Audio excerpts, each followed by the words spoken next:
Okay, we're back after what feels like 6 years. God, I almost forget how to do this. We'll start off by saying, really apologise for not having any podcasts up recently. I posted up on some of our social media kind of explaining what the story was. It's a mix between having laptop issues and me being out injured with just a recurring back injury. That has nothing really to do with the podcast, but it's just two things at the same time didn't really help. So yeah, we really apologise. I could have probably done some of these podcasts on the phone, but it's just not the same quality, and it's not the same. I didn't want it to for the quality to suffer. So yeah, I really apologise. And like I said, on every podcast we've done for the last while, we are working on some pretty cool things coming up in the future. So just as always, bear with us. But we didn't really intend on. I think it's been 3 cards we've missed. Thankfully, they've all been smaller cards, but that was just pure luck. But we have the laptop back. My back is still fucked, but nevertheless, we'll manage to get through this podcast. So again, yeah, we apologise, but I swear, we are working on some good stuff. So stick with us, keep supporting us. Yeah, I really appreciate it. So like I said, we have missed a few weeks, so I'm going to very, very, very briefly touch on a couple of talking points from the last few weeks. I'm not really going to go into any of the cards, but like I said, just touch on them a little bit so I don't completely ignore them, because I'm sure a lot of you guys you're long past them by now, but just to show that I give a shit. So yeah, let's get into it. Obviously, with the big fight card today, UFC, what was it, 265, so that's just finished, so I'm going to get into that immediately. Tons of talking points, and no, I'm not going to get into it immediately. I'm going to get into it in a few minutes. I'll do all the other stuff first, but yeah, hope everyone's doing well, keeping safe, saying all that same shit that I always say. But yeah, like I said, I'm going to keep drilling it into you until you guys believe me.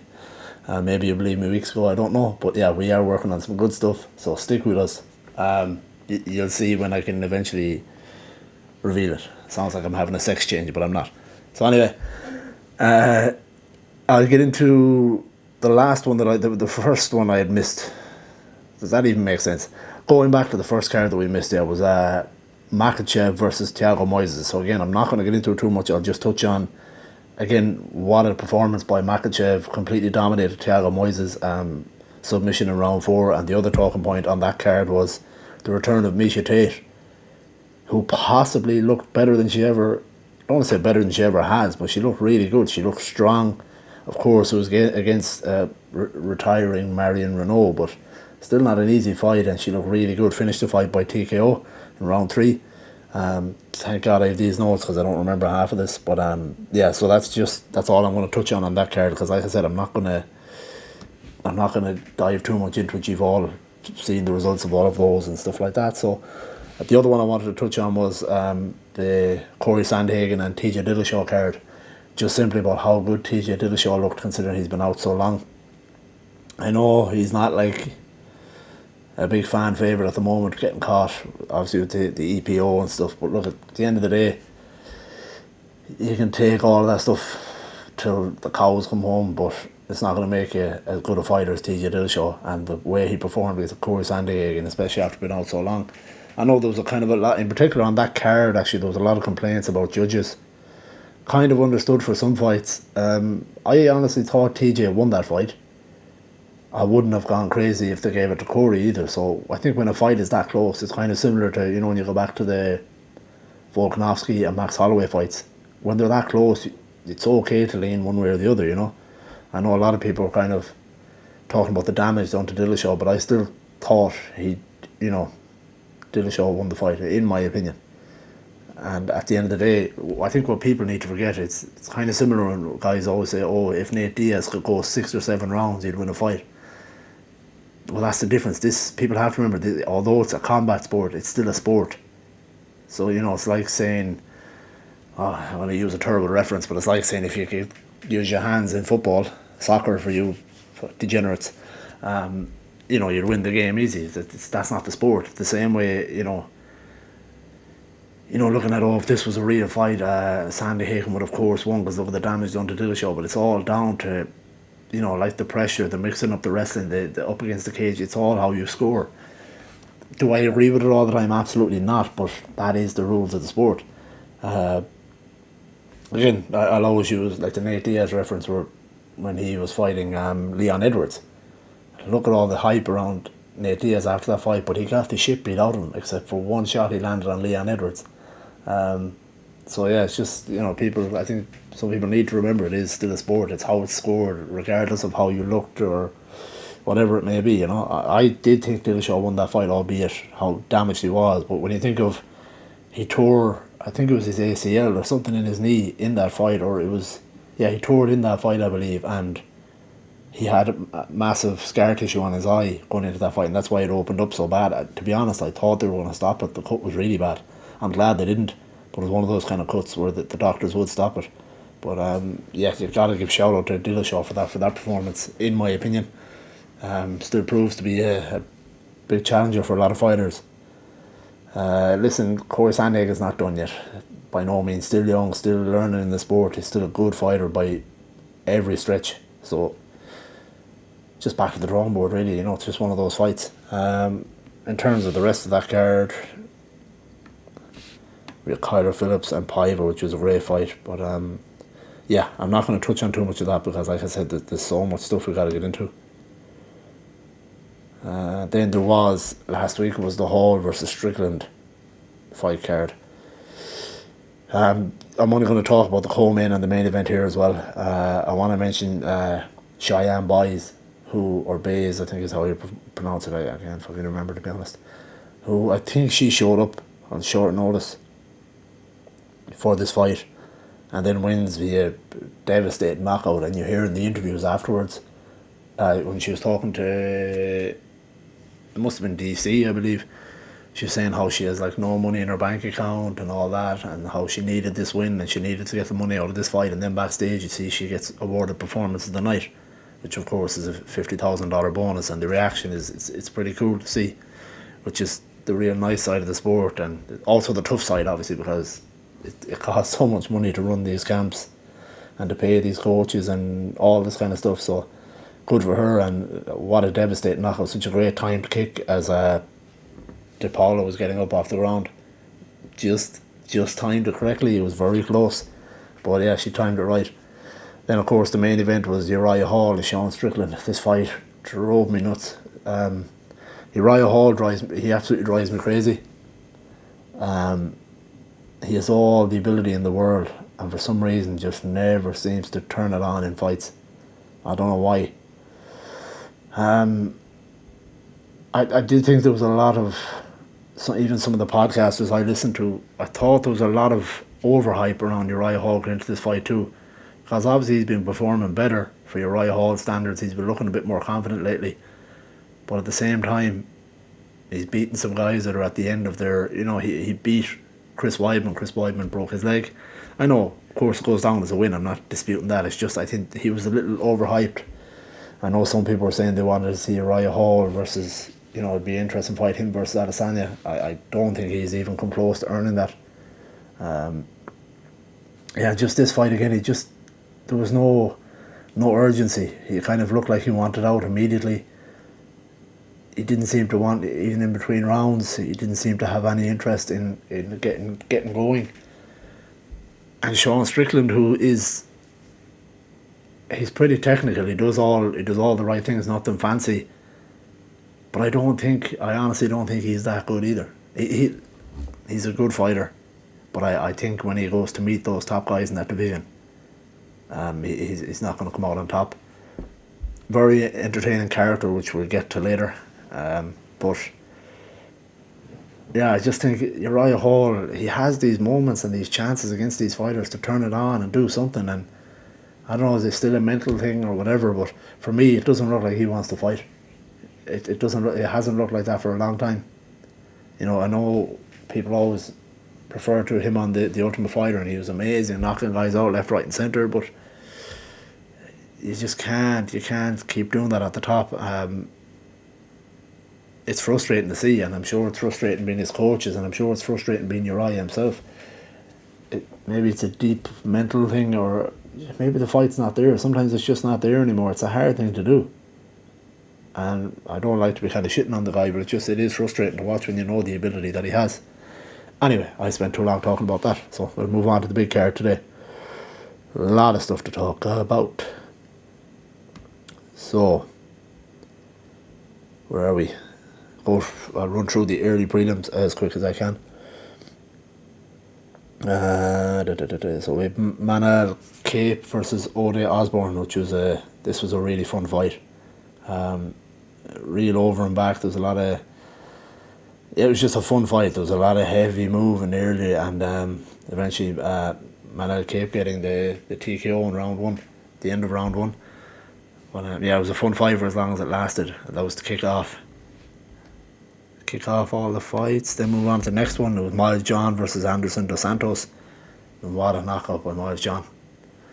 It was such a clean shot, and he knew Dos Santos was out as soon as he landed. But this also was a fun fight for as long as it lasted. This went 3 rounds. It was a bit longer than the last one.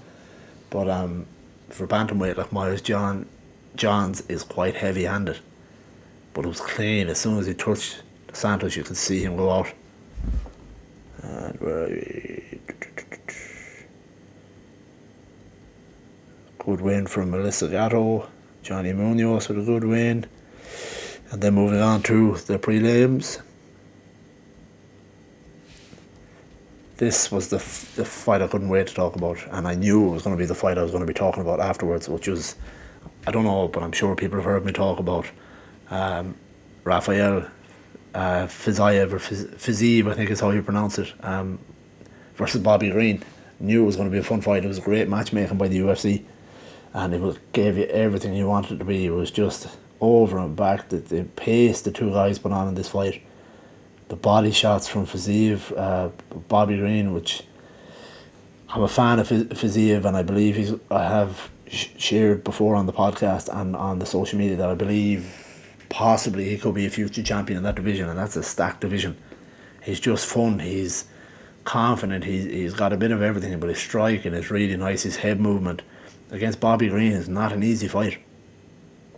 And it was just, again, the two of them talking over and back. It was a lot of fun. Bobby Green is always entertaining as well. And again, this was brilliant matchmaking from the UFC. Good win in the end by Fiziev. Bobby Green started to turn it on a little bit. His cardio is insane. And you can see one thing at the end of round 2. Bobby Green was going back to his corner. He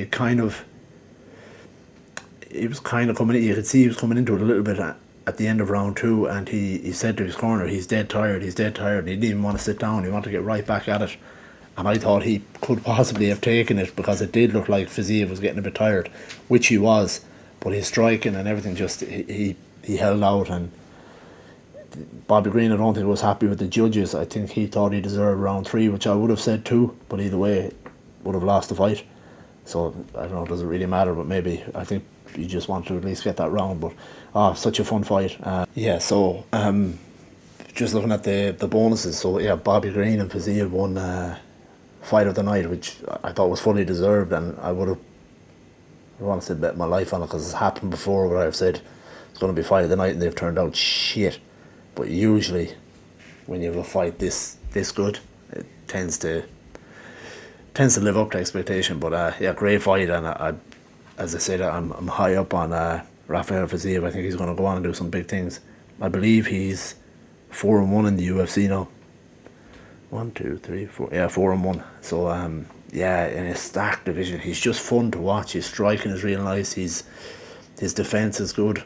He's fun to watch. He was talking over. I mean, his English is not terrible, but it's not great. And still, he was talking over and back to Bobby Green. They show great respect afterwards. Really fun fight. Really enjoyed it, and I'm glad they both got a bonus out of that. It was well deserved.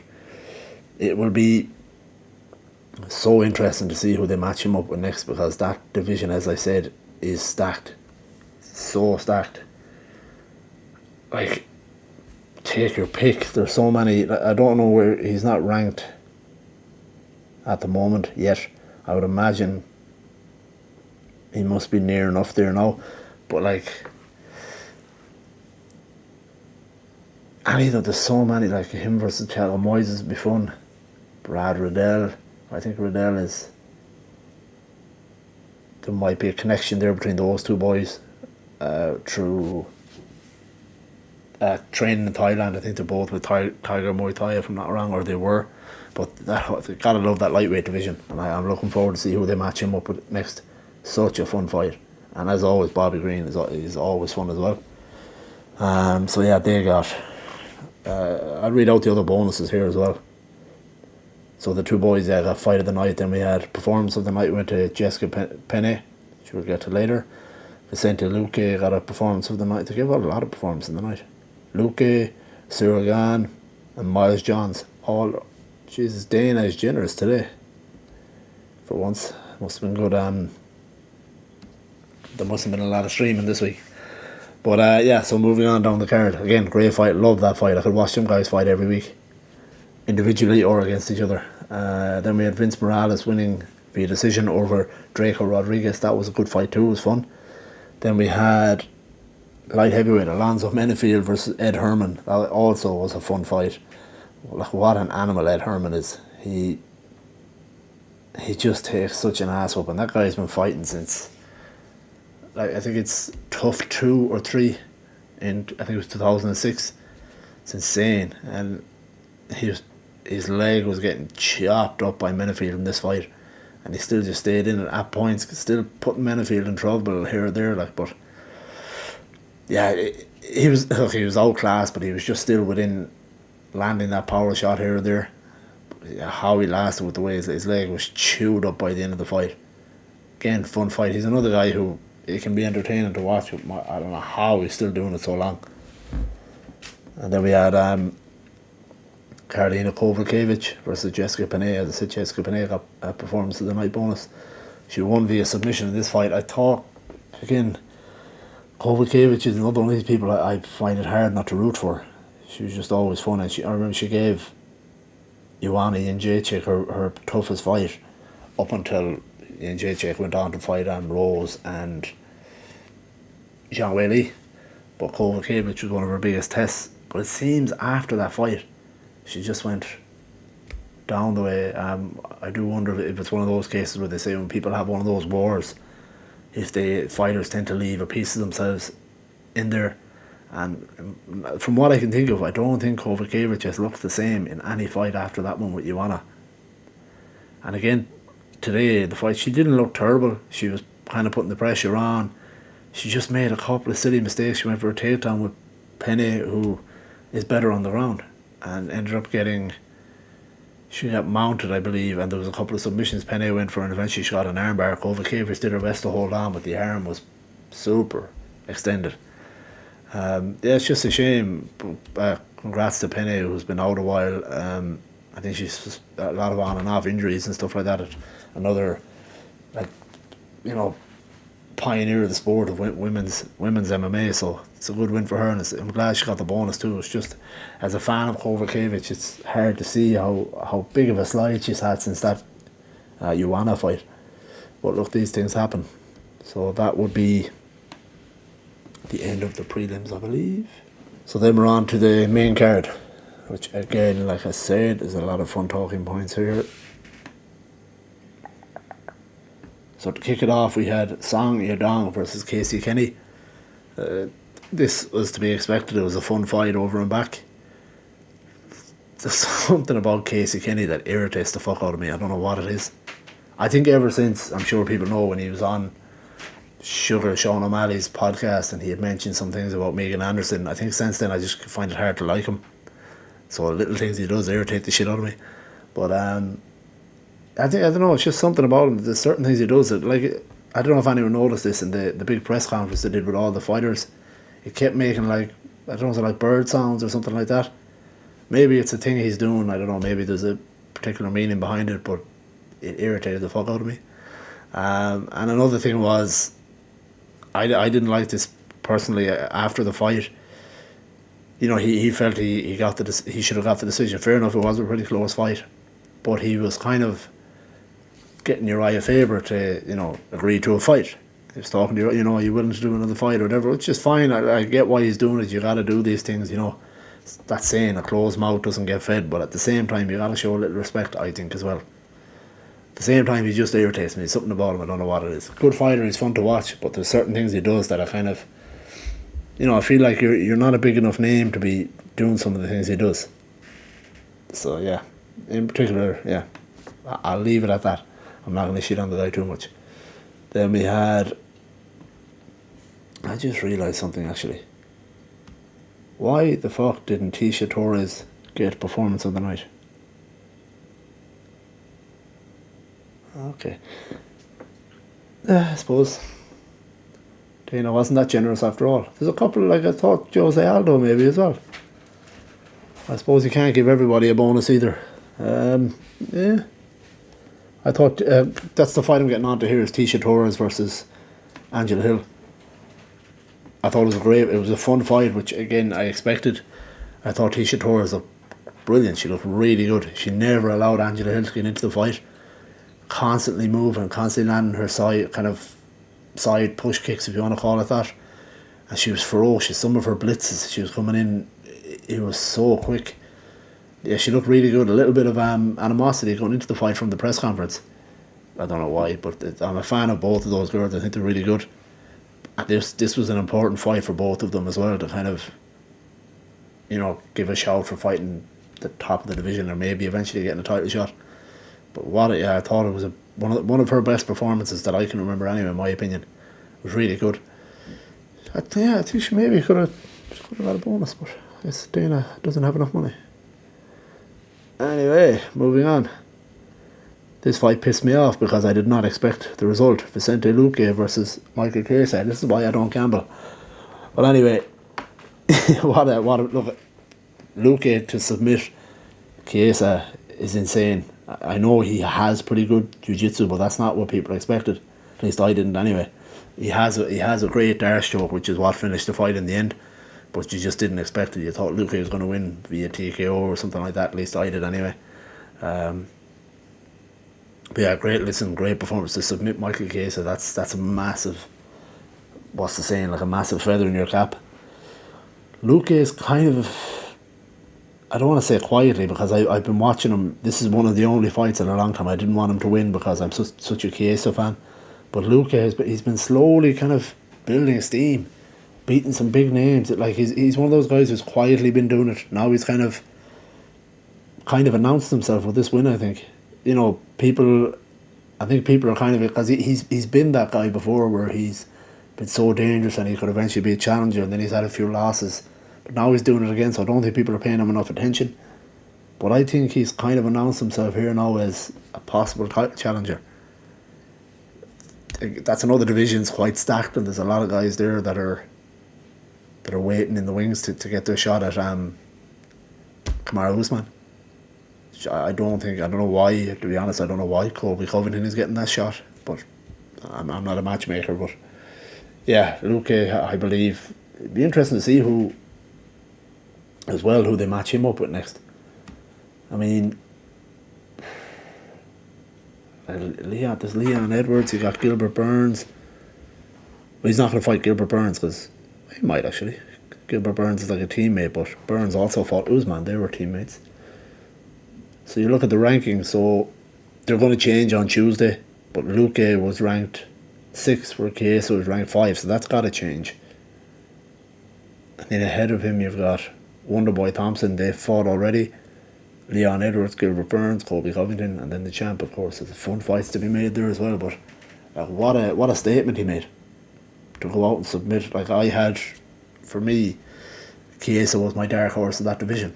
Now you might be looking at Vicente Luque. Not that I was ignoring him before, but I think this is just what a way to kind of announce that you are the real deal, and this is a legit title run, and you can't ignore him anymore. He did mention Kamaru Usman after the fight very respectfully, like he always does.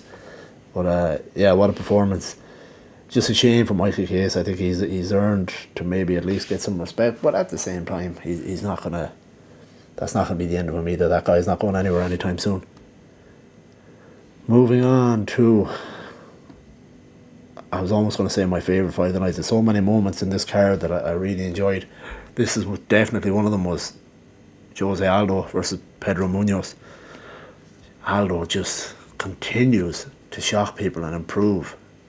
And I know like he is not that old, but he's 4,000 years old in terms of martial arts experience and for how long he's been doing it. It's insane to see him improve at a lighter weight class, and I was one of these people. I may have even done it on the podcast, so I have to say this in case somebody goes, oh, but you said this before. I probably had said I wanted Aldo to retire, maybe after the Peter Yan fight or some fight like that, just because I thought he was going to head on the slope, and I didn't want to look at these guys who didn't deserve to beat him. But Aldo gave me the middle finger, and he's completely improved at a lighter weight class. He's looked fucking brilliant. Munoz is for a guy who struggled at featherweight for a long time. Aldo struggled making weight.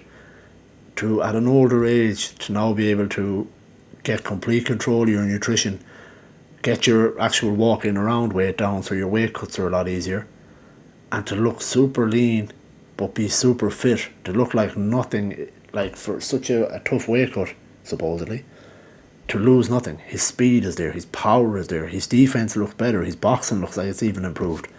I mean, fucking hell, I kind of feel bad for, when I look at things like this, it's a prime example of why I feel bad for casual fans who don't pay attention to people like Aldo, unless it's, Conor McGregor knocking him out. It's so enjoyable to watch. It's fights like these, performances like these that make me just completely fall in love with the sport again. And I'm a Pedro Munoz fan, because he's always put on entertaining brawls, and he is a brawler, and I did worry that his power would play a big part in this fight. Aldo just looked, his jab, he didn't really use his low, like normally he's gone back to his low kicks recently, which was one of his best tools since the beginning of his career. Didn't really use it that much until the end of this fight. And they had said, I think John Anik and the guys had said that he's working with some Marine boxing team or something like that. So I don't know, is it a Brazilian army team or something like that, or what is it? Is it here or there in America? But he's been focusing on his boxing, and it looked like it. His boxing looked so good. His jab was so nice. I thought one thing where it was so smart. He was up 2 rounds, definitely not by a landslide. Like the first round was pretty close. I thought he clearly won the second, but he came out in the third. Like the first 2 rounds, he was real calm, landing his jab. Defense was really good. Excuse me. Then he came out in the third, and for the first maybe 30 seconds, he put on a heavy blitz, landing really fast, ferocious shots, and then he took the foot off the gas again.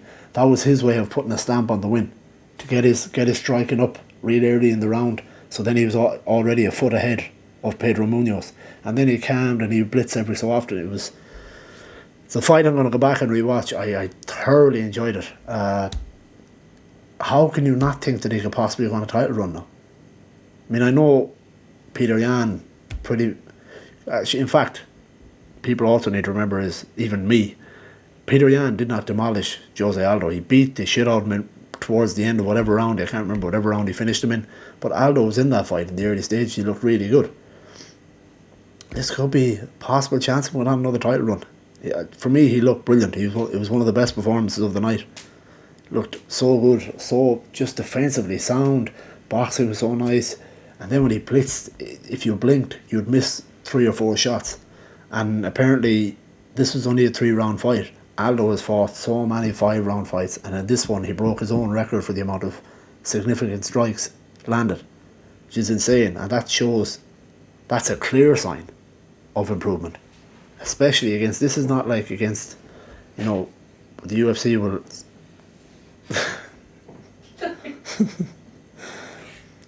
I have to say that I'm sorry, but Gabby's just hit her foot off the fucking table. My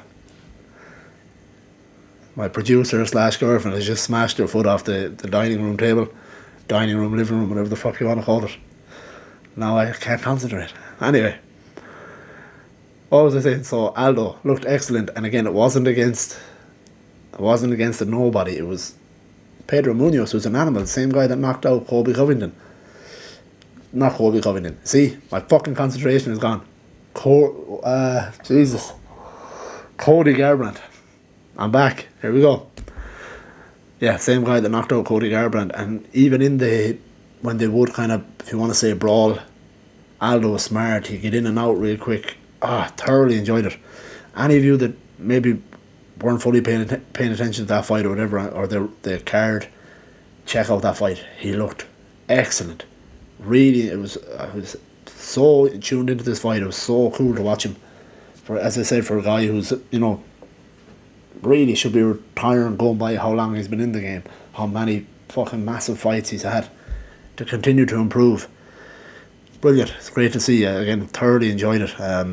What a performance. Another guy would have liked to have seen get a bonus, but that's why I'm not running the UFC, because they'd be bankrupt. Excellent to watch. And I love the respect afterwards between the two guys. I have no idea what they were saying, but they were talking over and back for ages, and it seemed to be huge respect. And Aldo lifting Munoz up at the end of the fight, it was nice. I always like to see that. Then, moving on to, God, it's great to be back to a podcast, but back to the main event, we had Derek Lewis versus Cyril Gane. I kind of think this played out the way a lot of people expected. Lewis was trying to land that heavy bomb that he has with a right hand. Cyril Gane doing a lot of moving over and back.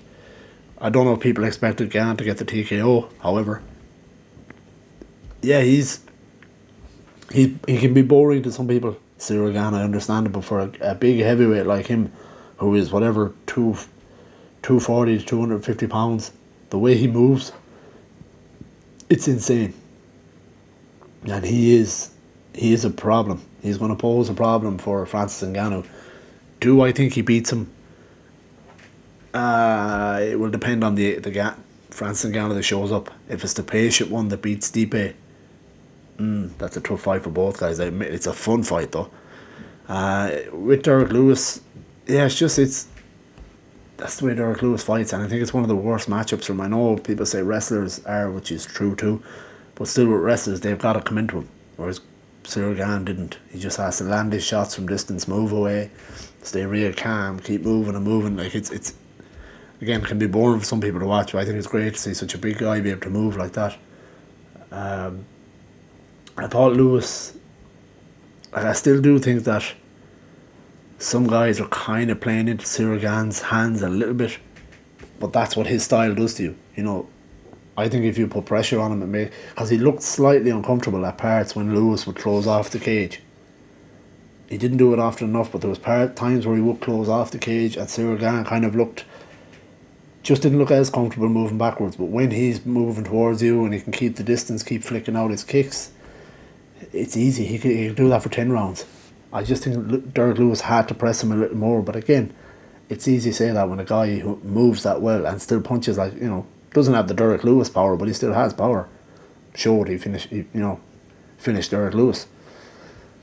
So yeah, I just think if you get somebody who's willing to pressure him, rather than stand off and give him that space, because obviously his movement is really good.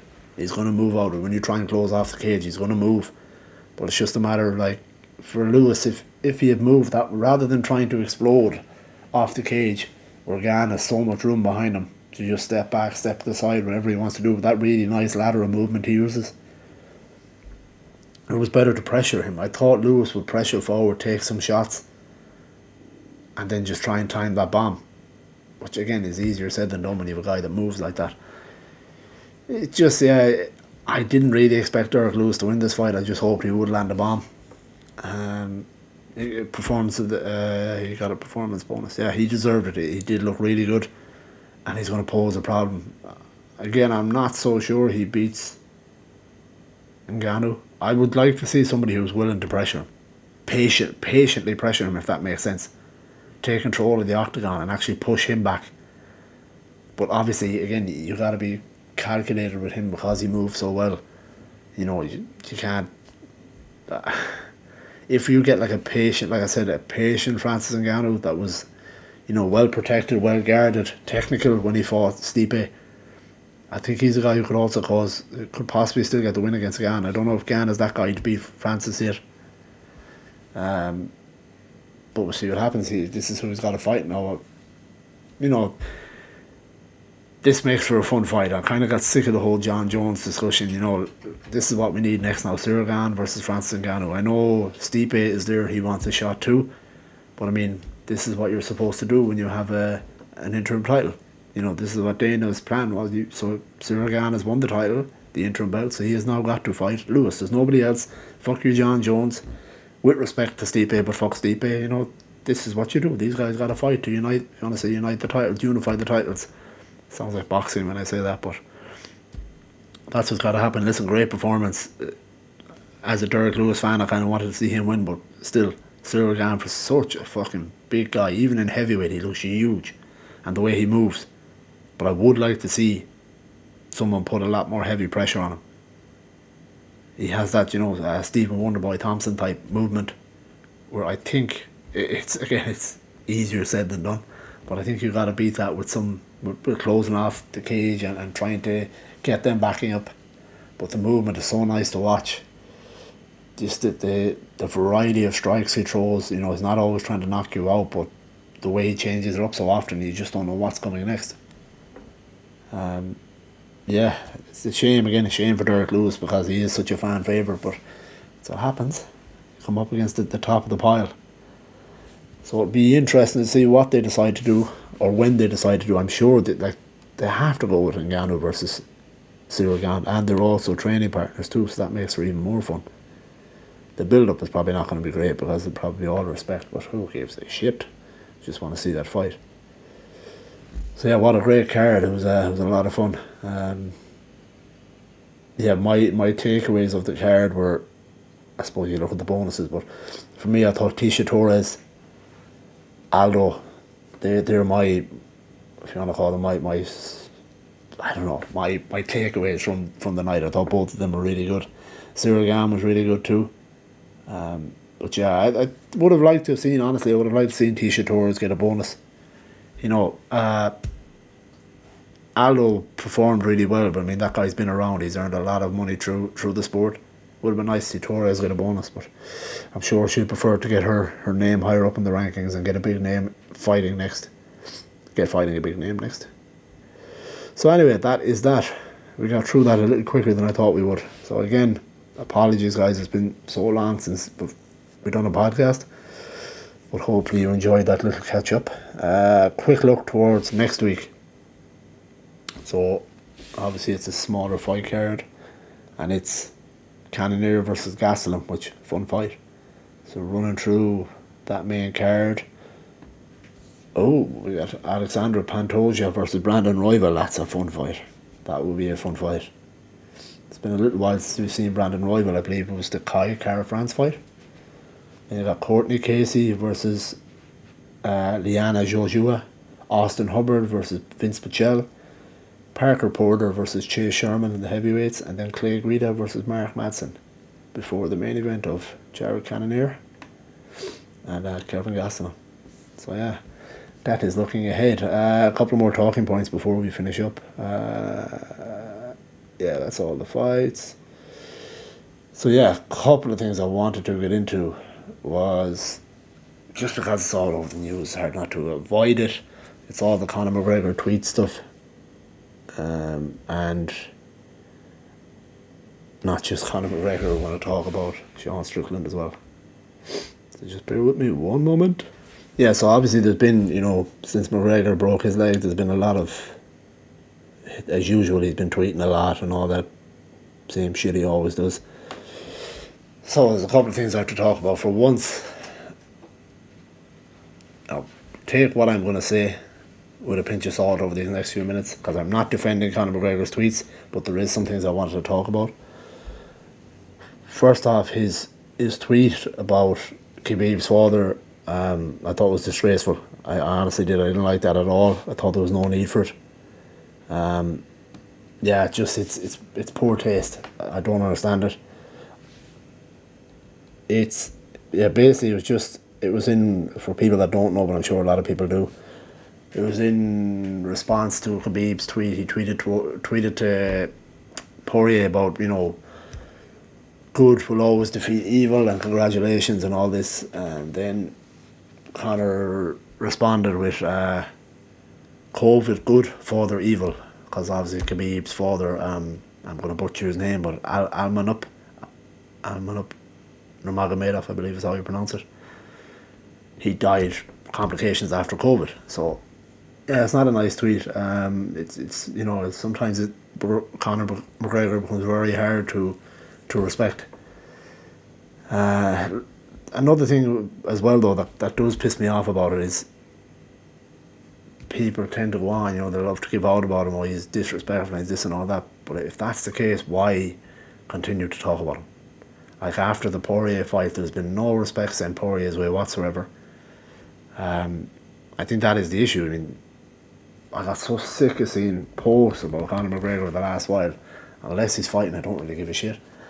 But just to say I don't respect, I have argued like that, and I still argue this point, that people love to go over the top. Oh my God, I can't believe he said that. But then they support some of the things he said in the past just as bad.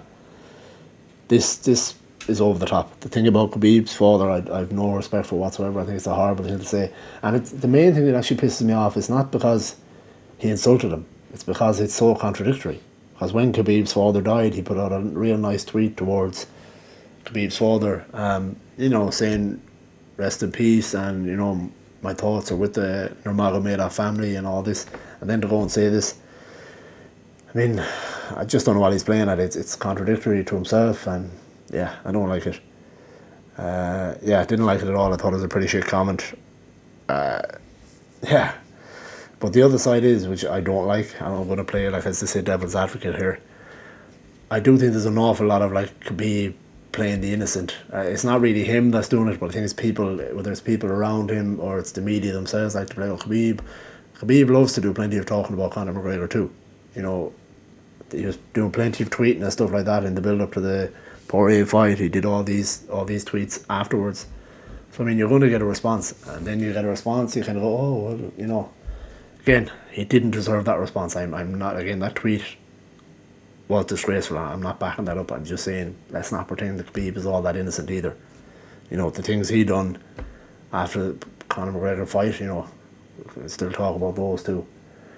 It's just annoying. The main thing for me is that there's just so much talk about Conor McGregor. He's out, his leg is broke, wait till he returns. We don't have to fucking put a magnifying glass on absolutely everything he does. It drives me insane. I'm actually kind of glad when he does retire, because it's just too much of a spotlight put on him, and it's not getting on enough of the other fighters. And it's the media that does, the same people that complain, the same fans that complain, they're the ones that can't stop talking about him. So, yeah. The other thing there's another tweet I found as well where he put up, he said, it was after Khabib was he was with Henry Cejudo on the Mike Tyson podcast, Hot Boxing, isn't it? And he was making some comments about McGregor as well, saying how, obviously in response to what he said about his father, and I've only heard some clips, but he was saying how the build up to their fight was so much animosity that when he choked McGregor out, he was shocked that he tapped. He was saying, like, how can you call yourself a fighter? And somewhere along the line saying, why not go to sleep? You brought all your fans here, why not go to sleep? Why did you tap? So Khabib was basically saying that's why he wanted to get more out. He wanted to do more to him. Then he got in the fight with his team, which is fair enough. I understand that. So I think in response to that, McGregor has put up this tweet. I want to eat his children. When's the last time he's even seen them, actually? His wife, ? Mother, ? How about you go spend some time with your kids and family for a change and keep my name out of your mouth before you get trapped somewhere again? You might be so lucky next time. So obviously that I want to eat his children is a reference to Mike Tyson, who had said that before. Doesn't mean that everything he said after that is nice. I don't like any of this. I'm not a fan of these kind of, talking about the family and stuff like that. The thing is, talking about the wife, I have no issue with that. I don't. At the end of the day, the guys are going to get locked in a cage to fight each other. I don't think it's that bad. The worst of the lot, I think you don't ever mention the kids. You don't even talk about the kids. And I think the fact he talked about, Almanup, sorry, I'm butchering that name, but I believe it's Almanup Nurmagomedov, Khabib's father. It's horrible. It's not a nice thing to say. There's no need to say it. It only shines a bad light on you. So I don't know, McGregor's either the bad guy, the good guy, what the fuck is he? I don't know. But look, fight, retire, or shut up. Fight or retire, but in between that shit up. That's what I'm trying to say. Yeah, it's just he's in the news now for a lot of things, and yeah, people are going on about his now he wants to have a wheelchair boxing fight. That's with a comedian from where I'm from, and that's not something he's deciding to do now because his leg is broke. He had signed up for that before the Poirier fight. The comedian, it's to raise charity for the Irish Wheelchair Association. It's not a money grab. It's something that he had signed up with. The comedian I've had on the podcast, Sir Steve O'Timothy, who is, sorry if I get this wrong, Steve, but he's partially paralysed, so he has to spend a lot of time in a wheelchair. He's not fully paralysed. I believe it's from a bike accident. He has no feeling in most of his lower body. So it's Steve-O's idea, and that was something McGregor had signed up for before. So people are going crazy. Oh no, this is what he's doing. It's not this. That's the thing he had long ago signed up for. Again, I'm not defending the guy. The reason I'm saying all this, I want to get to a point in a few minutes. That thing about it, again, about Khabib's father is horrible. There's no defending that. Everything else, these characters belong in the sport. You have to have your bad guys in the sport so that your good guys, do you want everybody to be GSPs? I've said this before.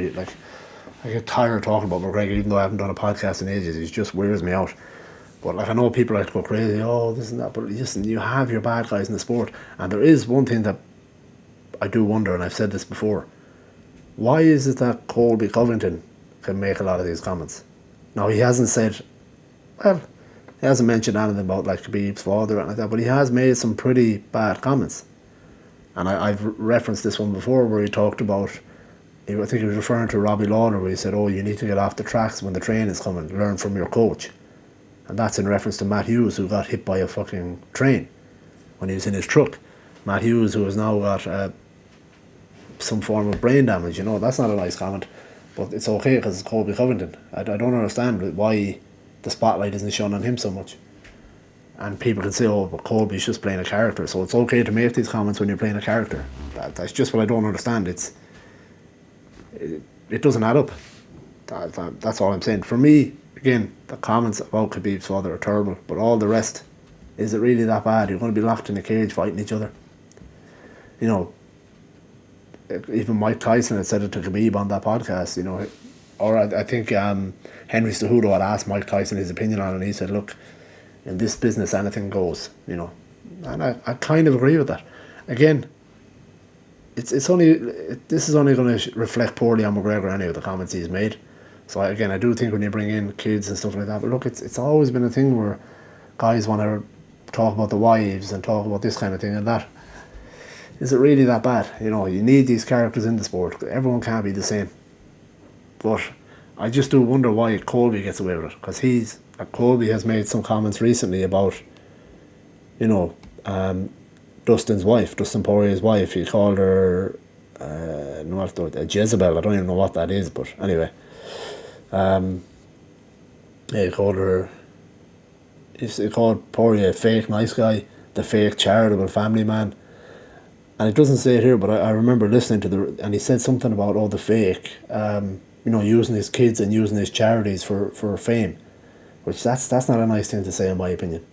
So why is it that Colby it's funny, it's Colby playing a character, but yet McGregor is such an evil scumbag? Again, I'm not saying that this is my opinion. I'm just wondering, why is it so different? I think Colby has gotten away with some really nasty comments. Again, calling his wife, that's just it's like, what do they call it, like playground insults when it's talking about the wife and stuff like that. It's not that bad. Of course, you bring the kids in, I think you're crossing the line. But I just wonder, why is it just because McGregor is more famous that people want to shine a light on that more? So you can't, if you want these comments, if you want these kind of things out of the sport, then you got to bring up everybody.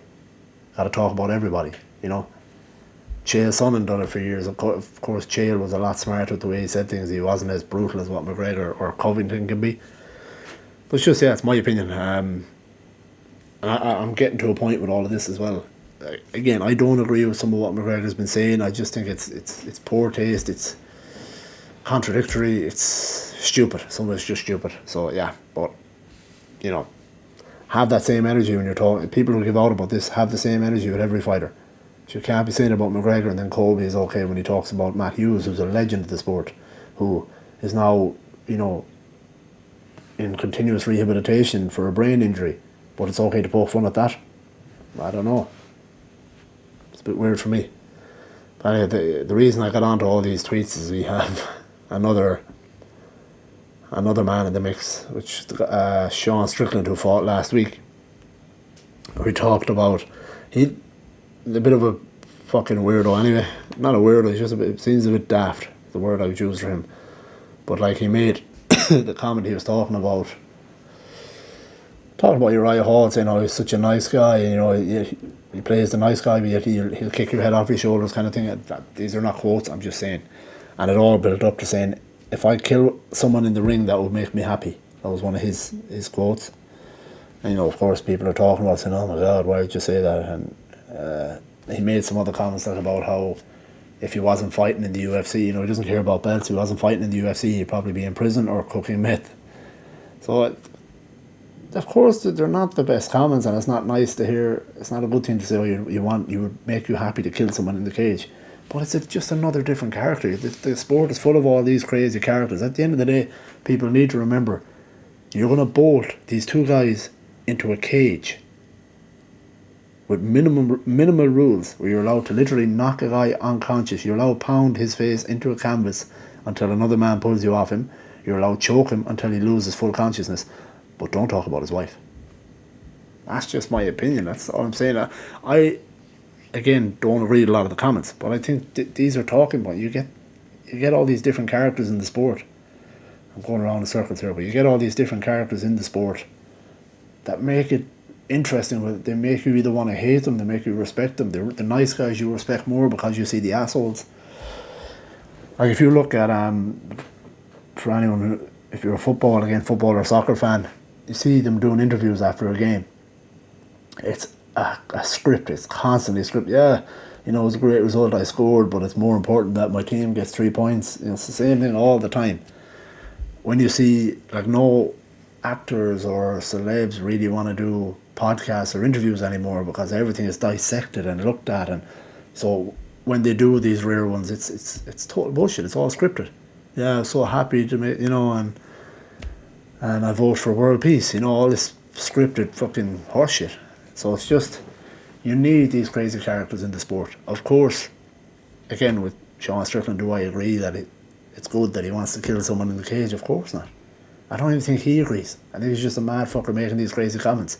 I don't believe McGregor truly agrees with a lot of the stuff he says. Covington is pretty clear that he's playing a character, Just, I understand why there's a big light shining on these guys for these crazy comments, or why there's more on McGregor or whatever, but is it a case where people want to get rid of these guys who make these crazy comments, or what? I don't know. For me, it's all parts of the sport. Guys are going to insult each other. They're fucking guys who are getting locked in a cage to fight each other. Some of them are going to have a few screws loose. Sean Strickland, for example. Other guys, of course, is promotional and all that, you know what I mean? Or it's just to get their name out there. I don't know. I'm not going to talk about it too much longer because I'm getting dizzy. But, yeah, I agree with people's hate on the comments McGregor has made. It's asshole. No need to make those kind of comments. I'm just saying, you either want it in the sport or you don't, Again, these guys are going to fight each other. Of course, McGregor and Khabib are not. But you know what I'm saying? With a lot of these comments made over and back, like Sean Strickland is now making a lot of comments towards Luke Rockhold, and they're set to fight, That's part and parcel of the sport. It's a combat sport. These things happen. You don't want... My main reason for talking about all this is you don't want the sport to get polished down to this perfect thing where, just like football, they're coming off and they're speaking, no, yeah, great, yeah, and my teammates, and I gotta thank this, and my Lord and Saviour Jesus Christ, all this bullshit. You don't want everybody speaking like that because it becomes boring. One of my favourite fighters I've always said in the sport is George St. Pierre. Great fighter, but he's not the most exciting guy outside the cage. But throw in, like, say him versus Nick Diaz at the time. You need that mixed bag of different fighters, different characters, assholes, good guys, bad guys, whatever the hell you want to call it. Again, whether you agree or disagree with the comments, it's part and parcel of the sport. Let's not clean it up so much that it becomes fucking scripted and boring. That's all I'm saying. But yeah, that's enough of a rant from me. I won't go on too much longer because it's we had a lot of stuff to catch up on. But we're back, guys. We're back. It'll be a podcast every week from now on, and of course, in time, it will be much more than that. It won't be just one podcast a week. As I said, I'm working on some stuff. Sign a deal with Joe Rogan. I fucking wish, but no, I am working on some stuff, as I said, guys. So please have patience with me and keep supporting the podcast. I really appreciate it. There is some fun stuff coming, and yeah, I appreciate the patience of people who still have our subscribers anyway. So you haven't all left us. So yeah, like I said, we're working on some stuff, and from now it'll be at the very least back to one podcast a week, one episode of Kombat Kingdom per week, and we'll build up to some bigger things in the coming months. Appreciate it, guys. Take care and enjoy the rest of your weekend, and I shall see you next week. Go grab that day.